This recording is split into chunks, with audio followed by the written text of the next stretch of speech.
Okay, so the next item I'm going to work on is going to be the webbing on the back of the object. So I'm going to do this in the parent part to show you how the changes made will be reflected in this part. Okay. Now this is Inventor has a tool for this, but it's a little tricky to me. But what I'm going to do is I'm going to create a new sketch on. Notice I'm in the parent part on the default YZ plane, and I'll press F7. Okay.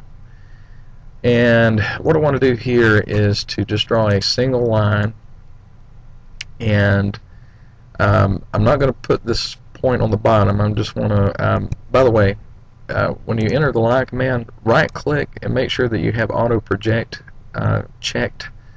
Okay, and you want to get near the edge here and wait until it turns colors. Okay, it should turn, at least in this version of Inventor, it's turning from red to black when I get on the edge. So once I see that turn, I'll left click, and I'll do the same up here. Okay, wait until it turns black, and well, there we go, and then click. Alright, now the reason I didn't put this on the ends, for one, the book gives a dimension of 45 degrees here. Okay, so I'll go ahead and apply that, and I'm actually going to dimension from the edge to the point of the circle here. Okay, and I'm going to give it a dimension of like 0.1. Alright, for now. Okay, it can't come all the way to the end, and you'll kind of be able to tell why after we go through the operation. Okay, so my one line is fully constrained. Okay, and so now we'll select Finish Sketch, and let's go to this view here and zoom in a little bit. Okay, so the next thing I'll do is to use the Rib tool. Alright, and I want the parallel to sketch plane option, and I'll select the line as my profile.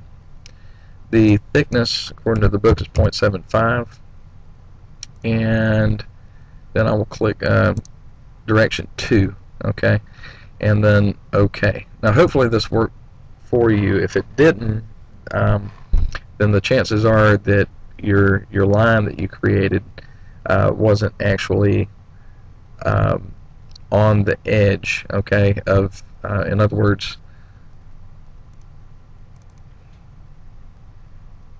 like the end point of this line didn't lie on the edge of this. Okay, so you'll need to make sure that that sketch is fully constrained.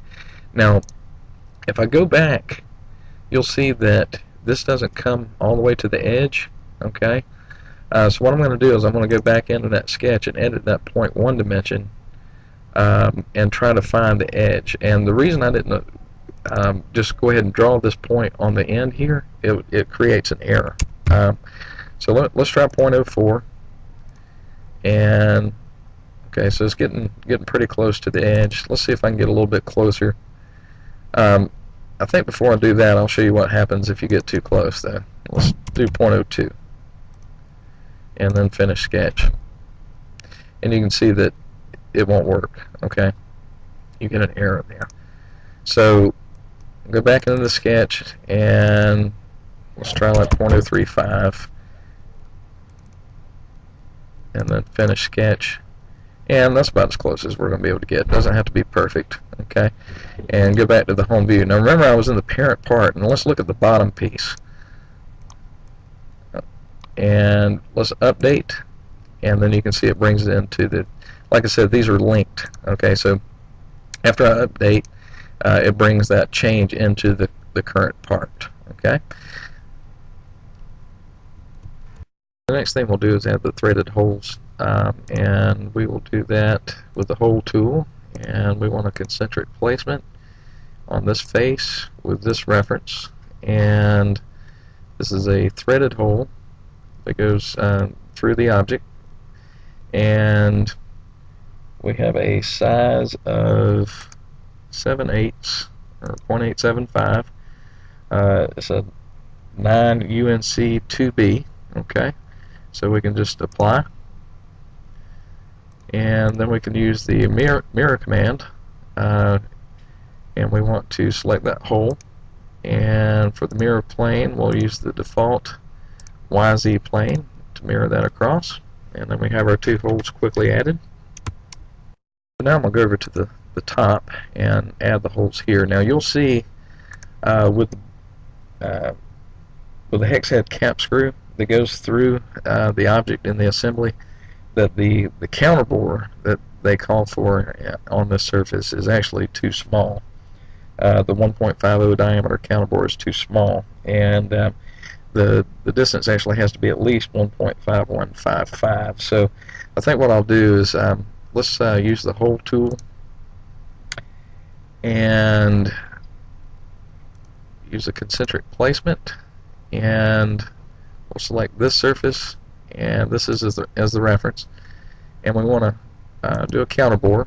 Alright, and for the counterbore diameter, instead of the 1.50 called out in the book, let's say 1.525.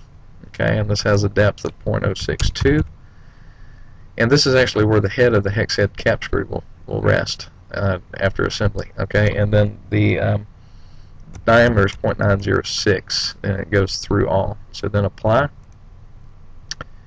and there you can see the counterbore. And again, let's use the mirror command to mirror that feature across, and we will use the default YZ plane, and there is our top part. Now, let's go back to the parent part. You'll notice that the changes that I've made are not reflected here. There's no update. Okay, so changes made in the parent part reflect in the child parts, but child part changes do not reflect in the parent part. Okay, so so now we have some, I believe we have some fillets that we need to add. So I'm going to pause the video for a minute and take a look at how I want to attack that, and then I'll get started here in just a moment. Okay, so we'll go ahead and continue by placing fillets on the object, and so I will start off with the 0.375 fillet that's located at that corner right here, and also right here, and then the rest of these will be 1/8 of an inch rounds and fillets as indicated in the book.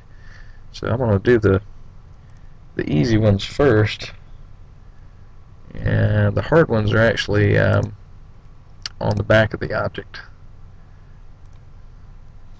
So I will click apply, and this is where, back here is where it gets a little bit funny, and you may have trouble with this, but hopefully if you drew it the same way that I drew mine, maybe you won't have any trouble. So this was a trial and error before while I had the video stopped, and this does appear to work. If you select this edge, okay, and then this edge, and then there's a little small line in there that was vertical. Let me try to show you that again.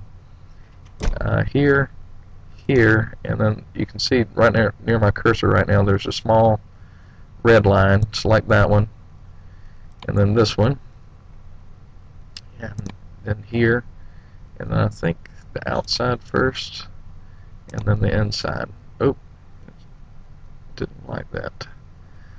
Let's see, let me take that out of the selection set by holding down the control key. So let me click apply, and then I'll try to I took this fillet out of the selection set, so it looks like it's going to work fine now. So let me go through those steps again just very quickly. Okay, so fillet, and then here, oh, try that again. Be careful where you're selecting, and then here, and then I did the outside, and once I clicked on that inside edge, it didn't like that, so I'm just going to click apply now, and now I will click that line, and you can see that it selects all of this, and then apply, and now I can select this